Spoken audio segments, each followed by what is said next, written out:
Казань – город с поразительной историей, от провинциального города до третьей столицы России. При этом город насчитывает тысячелетнюю историю. В 2018 году Казань заняла третье место в рейтинге самых популярных туристических городов страны. Здесь легко уживаются памятники восточной и западной культуры, православные церкви и мечети. В городской архитектуре и памятниках часто появляется символ казана, а также зеланд – драконоподобное существо из татарских сказок. Многие места в Казани связаны с легендами. Например, на дне озера Кабан по преданию спрятаны древние ханские сокровища. Да и само возникновение города связано с легендой, согласно которой колдун посоветовал основать город там, где сам закипит казан. То есть получается бочка с водой. Кремль – это визитная карточка столицы Татарстана. Кстати, само название Кремль от татарского происхождения и в переводе на русский означает «укрепление». Для сравнения, московский Кремль младше казанского на целых 200 лет. В Кремле причудливо соединились культуры татарской и русской архитектуры. Кремль строился с X по XVI век на берегу реки Казан.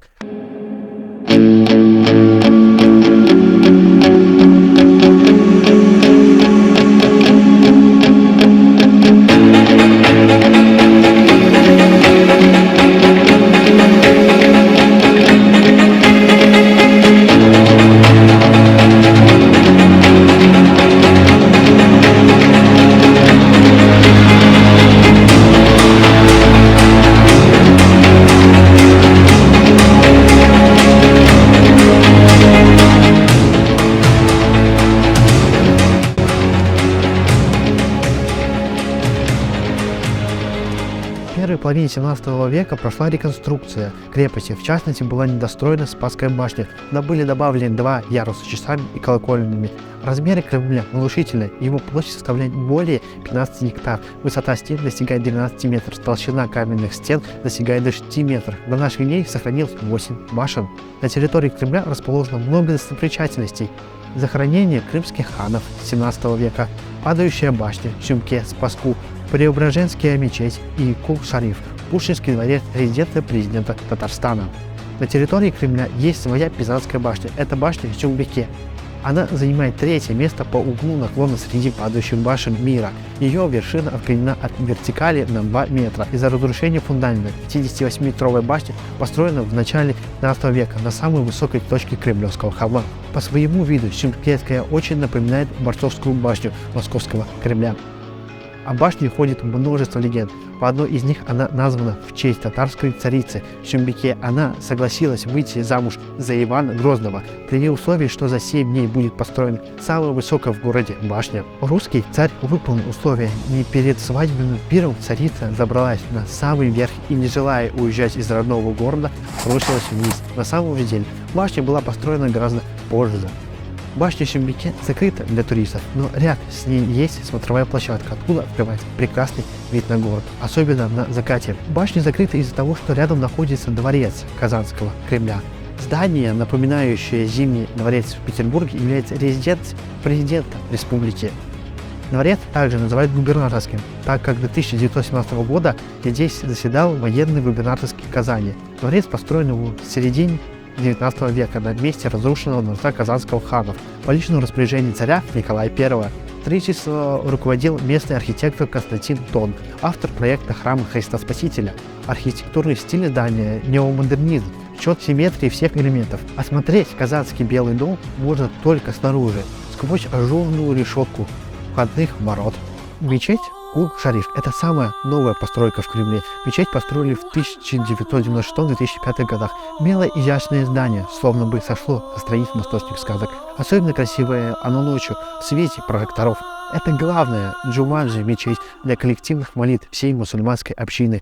В полдень пятницы ее внешний облик навеивает легендарной мечетью столицы Казанского ханства с несколькими минаретами. Мечеть Кул-Шариф особенно впечатляет внутри богатство и красоту убранства. Она не уступает европейским дворцам, но со своим восточным колоритом. В здании красивая и дорогая отделка, калорметрическим панно по старинным технологиям, стеклянными витражами, золотым шитьем. Стены отделаны разноцветным мрамором, гранитом, оттиском змеевиков. На полах персидские ковры. Внутри мечеть 5 этажей. Есть отдельная мужская и женская зона. Дворец земледелия – это здание своей формы в виде полукруга и строгой монументальностью напоминает Казанский собор в Санкт-Петербурге. Дворец совсем новый, он построен в 2010 году. В неоклассическом стиле базар. Находился рядом с Казанским Кремлем. Здание очень выигрышно смотрится в темное время суток, благодаря красивой иллюстрации. Особенно выделяется в центральном портале бронзового 20-метрового дерева с землей, подсветкой, имитирующую листву. Во дворце расположено Министерство сельхозхозяйства Татарстана. Вот мы всем такие здания в министерстве.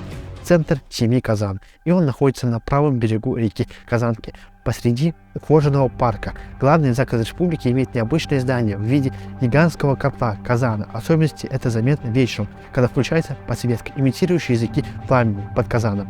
3 здания на высоте 32 метров, есть смотровая площадка, откуда открывается потрясающий вид на город. Построен современный дворец бракосочетания в 2013 году и является символом домашнего очага. Внутри ЗАГСа расположены 3 больших, богато украшенных зала для бракосочетания: золотой, серебряный и восточный. Здесь проводят церемонии как для жителей Казани, так и для всей республики. Расписаться в этом красивом месте желающих много. Местные жители называют ЗАГС чашей.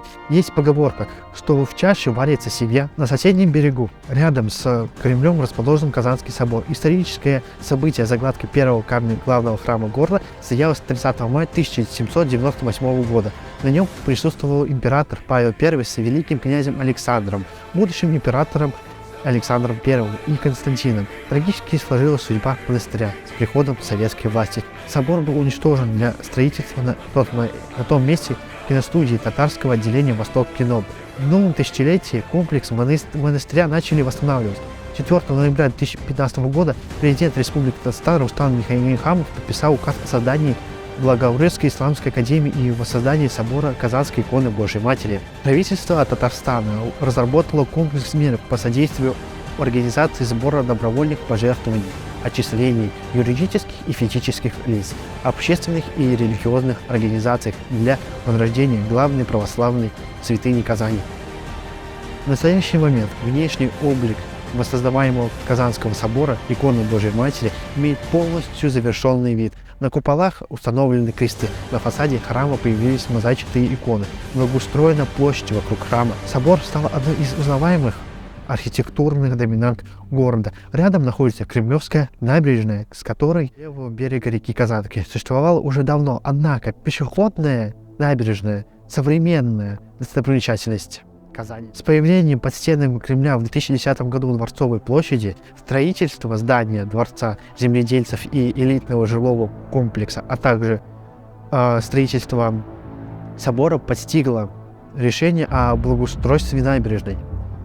Береговую линию расчистили, расширили и благоустроили. Летом 2015 года состоялось торжественное открытие прогулочной зоны с красивым видом как на исторические, так и на современные достопримечательности Казани. Интерес к достопримечательности, однако, как и днем, так и вечером, не зависит он даже и от сезона. Очень быстро за прогулочной зоной закрепилось неофициальное название – «Уголок Европы» в центре Казани. Национальный музей Республики Татарстан является памятником архитектуры и истории Российской Федерации и Республики Татарстан. С тех пор менялось не только название, но и пополнение богатого музея коллекции.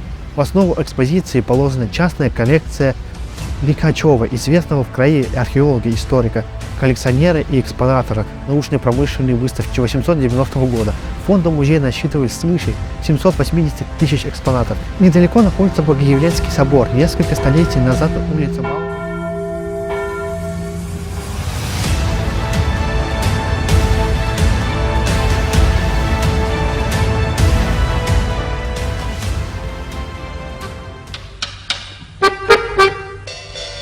Пусть бегут неуклюже пешеходы по лужам, а вода по асфальту рекой.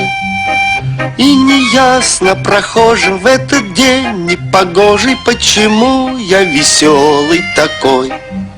Ах, я играю на гармошке у прохожих на виду. К сожалению, день рождения только раз в году.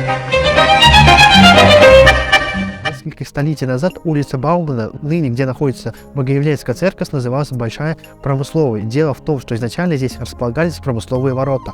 Позже на этом самом месте, собственно, и была воздвигнута православная святыня. На начальном этапе строительство было деревянным и в 1741 году было практически полностью уничтожено пожаром. Эти события послужили толчком в строительстве храма с каменными стенами, который стал доступен для посещения прихожан с 1756 года. После революции 1917 года религиозный памятник некоторое время использовался как склад.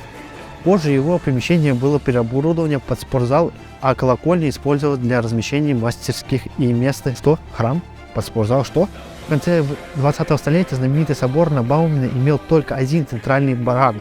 До входа реставрационные работы, которые, к слову говоря, ведутся до сих пор, все 5 глав были восстановлены полностью и сейчас находятся в полном состоянии. На сегодняшний день интерьер Богоявленской церкви не сохранился ни единого деревянной реликвии. Все иконы и также иконописи современные. Колокольня Богоявленского собора – первое, что бросается в глаза при взгляде на достопримечательность.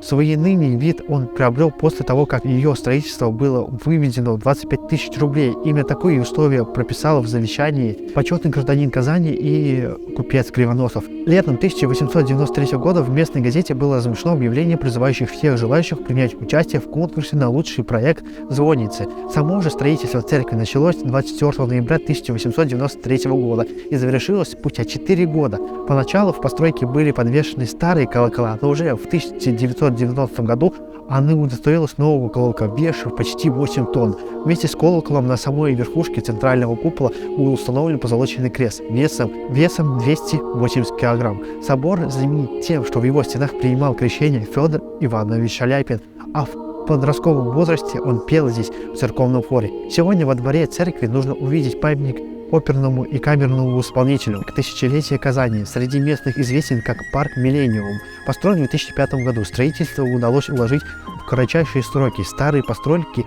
снесли, высадили липы, березы, дубы, рябины и ель, облагородили аллеи. После работ завершились практически день в день открытия. И с момента открытия парк Миллениум стал любезнейшим местом для прогулок. В теплую погоду на лужайках можно заметить студентов, готовящихся к экзаменам, родителей с детьми, компании друзей. Зимой же устанавливают елку на деревянном подносе. На ней развешивают праздничные гирлянды. Территория парка обнесена кованой оградой, в которой просматриваются национальные мотивы Казани. Всего 8 ворот и главные украшения фигурки зеланов. В местной мифологии зеланы змеи, скрывающими символизирующие Казань. Его изображение присутствует и на гербе города. Лучшие события Казани аллеи, тянущиеся от всех ворот, находятся в центре, на перекрестке, что очень символично, так как сама Казань находится на пересечении Европы и Азии. На перекрестке, в свою очередь, возвышаются фонтаны в форме казана, которые поддерживают зеланы. Молодожены бросают в фонтан монетки на семейных счастье, и казан из змеей зеланы фигурирует в легендарных летописях о городе. Помимо фонтана интерес вызывает памятник Кулкуле, знаменитому булгарскому поэту, автору нескольких поэм. Трамвай – еще один из необычных уголков аллей старых трамваев. Когда-то из рабочих окраин Казани до центра и обратно курсировали необычные трамвайчики. Ездили они по рельсам, как и современные, но везли их лошади и называли этот вид транспорта конками. Говорят, это было дорогим удовольствием прокатиться на них. Теперь такой трамвайчик стоит в центре города Казани, и на его подножии можно сфотографироваться. Также находятся два его брата, созданных позже и имеющих иную форму. А рядом установлены скамейка влюбленных и деревья. Молодожены, куда новобрачные приезжают повесить замок в знак вечной любви. Одна из главных достопримечательностей Казани – это озеро Кабан, нижнее и среднее и верхнее. Протяженность с севера на юг соединенными протоками, общая протяженность 6,5 км, ширина 35 метров, глубина от 5 до 12 метров. На озере Кабан средняя. Точную глубину определить невозможно из-за толстого слоя ила. Когда-то водоем ставился кристально чистой водой, в нем ловили много рыб, и на его берегах отдыхало много горожан. Озеро стало широко известным из-за легендарных проханских сокровищ. По преданию, когда в 1502 году город осаждал войск Ивана Грозного, казанские ханы побросили в воду свои необычайные богатства, что они не достали русскому царю. До 1980 года озеро считалось одним из самых загрязненных в Советском Союзе. Ему был присвоен 5-й класс опасности. Неудивительно, ведь многие предприятия сливали отходы прямо в него. А развивающиеся в быстром темпе водоросли активно выделяли сероводород. После проведенного очищения и благоустройства берега озеру присвоен 4-й класс опасности. Вода в озере не может самоочищаться из-за отсутствия в ней планктона. Мутность в воде придется и толстый слой водорослей. На берегу озера Средний Кабан находится крупный спортивный комплекс, центр гребных видов спорта, где проходили соревнования по гребле во время универсиады в 2014 году. Сейчас комплекс является местом тренировок атлетов по современным видам спорта и гребли.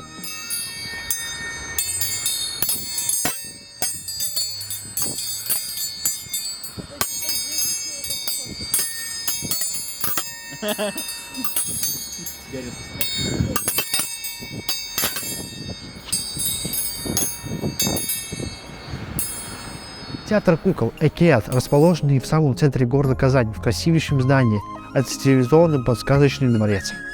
Татарский кукольный театр считается одним из самых известных в России. Он хранит богатую историю и обладает насыщенным репертуаром, предсказающим сказки и разных народов в России. Классический и современный коллектив работает с различными системами управления кукол, знакомит юных зрителей со всеми богатством и разнообразием кукольного театра. Свою историю театра кукол «Экеат» в перевосходе из татарского сказка ведет с 1934 года. У истоков театра стояли талантливые режиссеры, художественные актеры, драматурги и композиторы. Театр имеет статус государственного, бережно хранит традиционные великих мастеров и приумножает их славу новыми достижениями. В афише театра несколько десятков удивительных спектаклей, созданных в разных жанрах и стилях. Наиболее яркими из них отмечены различные профессиональные наградами и зрительской симпатией. В репертуарной политике театр кукол Казань ориентируется на разные возрастные категории: юных зрителей, на малышей с 3 до 5 лет, дошкольников с 5 лет, младших и подростков. А так, это все, что я мог рассказать о Казани, о самом интересном месте, где я побывал. Если хотите больше роликов, то подписывайтесь на канал, ставьте большой палец вверх и не забывайте кнопочку подписаться сделать серой. Всем спасибо, до свидания.